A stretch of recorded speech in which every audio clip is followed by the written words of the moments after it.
Doctor صاحبہ، یہ وہ نقطہ ہے جسے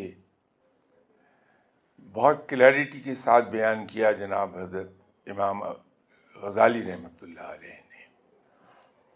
آپ نے بہت ہی آسان لفظوں میں سے بیان کر دیا کہ جب تک انسان کا دل 10 علائشوں سے پاک نہیں ہو جاتا، رب اس میں بس نہیں سکتا. وہ 10 علائشیں وہی ہیں جو آپ نے بیان فرمائی.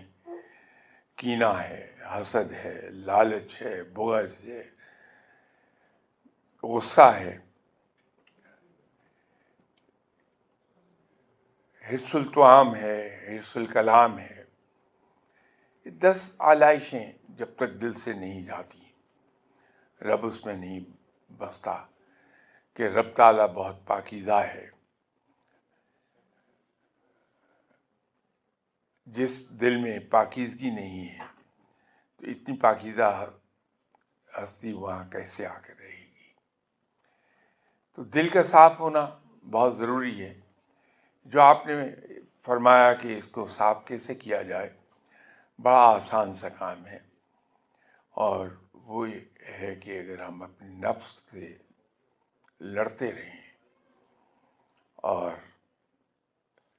لڑنے کو بھی اور زیادہ اگر آسان الفاظ میں بیان کروں، جو کچھ ہمارا نفس ہمیں کہتا ہے، جو دل میں خواہش پیدا ہوتی ہے، ہم اس کے 180 ڈگریز اپوزٹ چلے جائیں. جو کچھ نفس کہے ہم اس کے 180 ڈگریز اپوزٹ جا کر عمل کر لیں، تو رفتہ رفتہ نفس کمزور ہونے لگتا ہے، اور ایک وقت آتا ہے کہ نفس شکست کھا جاتا ہے. ایک